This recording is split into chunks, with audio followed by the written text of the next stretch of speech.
আমাদের ফেসবুকে কিছু শুভাকাঙ্ক্ষী আছে, অনেক বছর কাজ করে। তা আমি বলি, বড় বড় শুভাকাঙ্ক্ষী, বড় বড় অডিয়েন্স, আপনার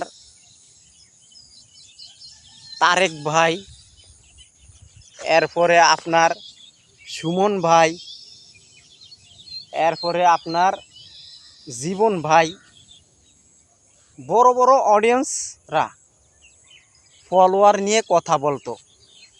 খালি তারা এই ফলোয়ার দিয়ে ভিডিও বানাইতো।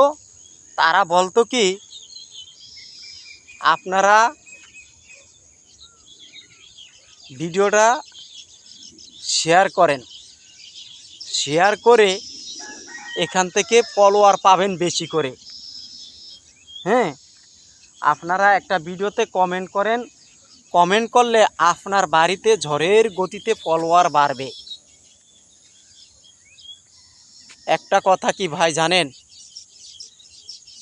তারা এই যে বলতে আছে ঝড়ের গতিতে ফলোয়ার বাড়বে, এবং ভাই আমি আপনাদেরকে বলতে চাই, আপনাদের ফেজ আইডির ভিতরে এবং আপনার ভিডিওর ভিতরে ফলোয়ার আসলো কি না আপনার এটা চিন্তা নাই, এটা চিন্তা করেন না।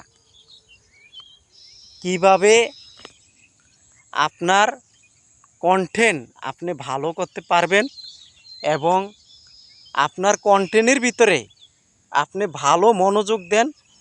আপনার যদি কন্টেন্ট ভালো হয় তাহলে আপনার ফলোয়ারের অভাব পড়বে না। এখন কথা হইল, আপনি খালি ফলোয়ারের পিছে দৌড়াইলে হবে না। কিছু কিছু অডিয়েন্স আছে, কিছু কিছু শুভাকাঙ্ক্ষী আছে ফেসবুকের, তারা ফলোয়ারের পিছনে দৌড়ায়, খালি ফলোয়ারের পিছনে দৌড়ায়। তো ভাই, কি এই যে শুভাকাঙ্ক্ষী লোকেরা, আপনারা ফলোয়ারের পিছনে না দৌড়িয়ে আপনি কিভাবে কন্টেন্টটা ভালো করবেন, আপনার কন্টেন্টের ভিতরে মানসম্মত একটা কথা তুলে রাখবেন। আপনার কন্টেন্ট যদি ভালো হয় তাহলে আপনার ফলোয়ারের অভাব পড়বে না, এখানে আপনার রিচ এঙ্গেজমেন্ট বেশি আসবে। তা আসলে ভাই, আপনি চেষ্টা করবেন আপনার কন্টেন্টটা ভালো করার জন্য। আপনি কন্টেন্ট ভালো করবেন, আপনার ফলোয়ারের অভাব পড়বে না। আজকে দেখেন, আগে আমার কন্টেন্টের ভিতরে, আমার ভিডিওর ভিতরে 5 জন 6 জন 7 জন করে এরকম ফলোয়ার আসতো। এখন বর্তমানে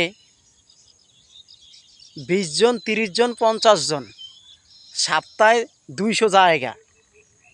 তো ভাই, কন্টেন্ট ভালো, ফলোয়ার আসবে বেশি।